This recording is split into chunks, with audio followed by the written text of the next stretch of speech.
Hurricane Beryl is a stark warning of things to come as our planet heats up.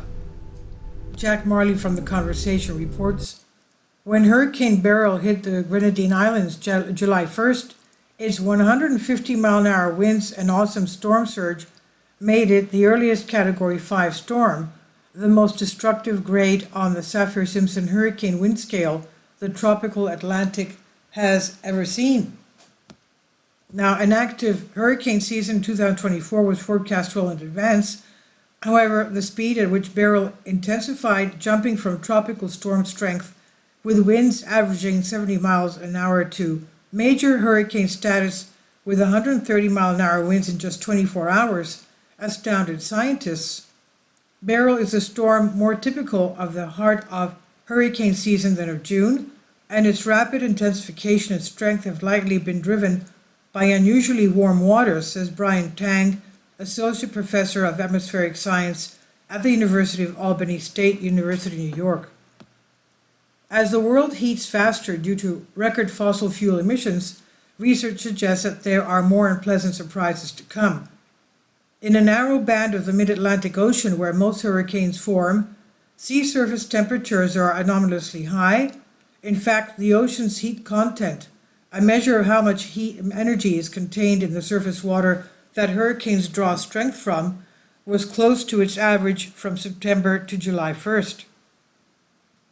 Water accumulates heat slowly, so it's alarming to see ocean heat near its usual peak at the start of the summer.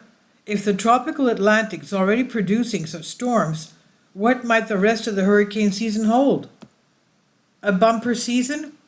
If the National Hurricane Center's early forecast released May 23rd is right, the North Atlantic could see 17 to 25 named storms, 8 to 13 hurricanes, and 4 to 7 major hurricanes by the end of November, says Jordan Jones, postdoctoral research fellow who studies how climate change affects the scientific effort to predict hurricanes at Purdue University. And that's the highest number of named storms in any preseason forecast.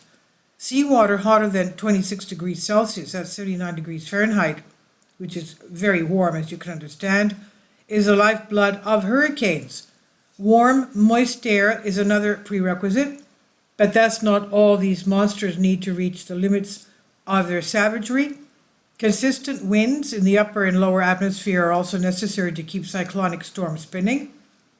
A shift from El Niño to La Niña, two opposite phases in a long-term temperate temperature pattern in the Pacific, is expected later this summer. This could tamp down trade winds that might otherwise tear a hurricane's vortex apart.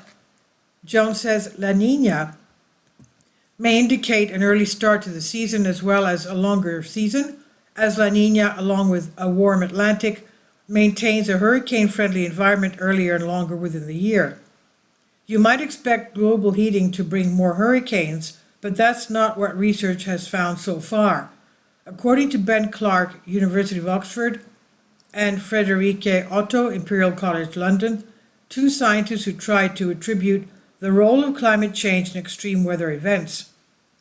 Warm, moist air and high ocean temperatures are in ample supply in a rapidly warming world, and yet there is no evidence that the hurricanes are happening more often, nor do scientists expect this change with further climate change, they say.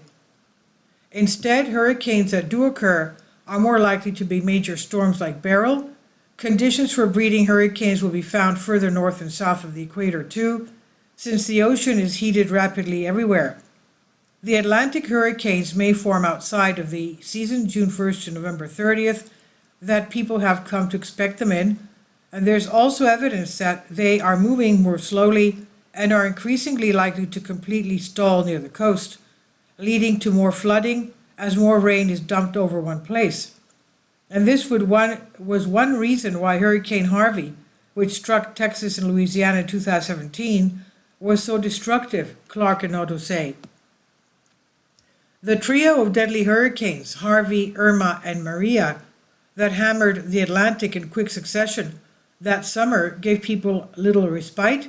These storm clusters, as climate adaptation researcher Athena Karthik from Edinburgh Napier University calls them, are a growing weather trend that is making hurricane-prone areas increasingly inhospitable. Climate colonialism. When Hurricane Maria struck the eastern Caribbean island of Dominica in 2017, it caused a kind of devastation which is unthinkable to larger countries, says Emily Wilkinson, expert in climate resilience at the University of the West Indies. The Category 5 hurricane damaged 98% of the building roofs and caused $1.2 billion in damage. Dominica effectively lost 226% of its GDP overnight. Vowing to become the first climate resilient nation, Dominica set about rebuilding homes, bridges, and other infrastructure. Conserving the forests and reefs that buffer rain, wind, and waves was a priority, Wilkinson said. But in trying to build a sustainable future from the wreckage of Maria, Dominica had to contend with its past as a European colony, a fate shared by many small island states in the Caribbean and elsewhere. Across most Caribbean islands, hazard exposure is about the same, but research shows that poverty and social inequality drastically magnify severity of disasters, says Levi Gam and Gabriel Thongs, lecturers in geography, also at the University of the West Indies.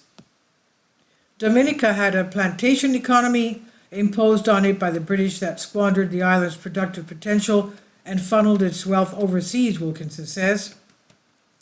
Yet Dominica also has the Caribbean's largest remaining indigenous community, and the Kalinago people have farming practices that combine crop diversification with planting methods that help to stabilize slopes, she said.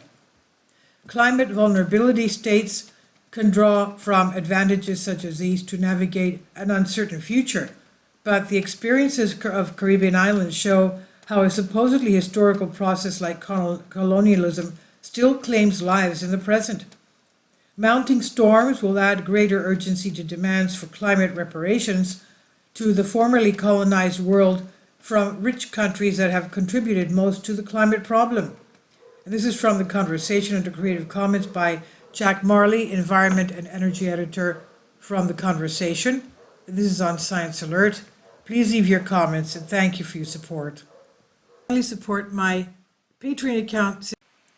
The daily posts are 5 videos daily, and they are totally different from what I have on my YouTube channel. Thank you so much for your support and that you find all my content so interesting. You'll find the Patreon account details in the description box below.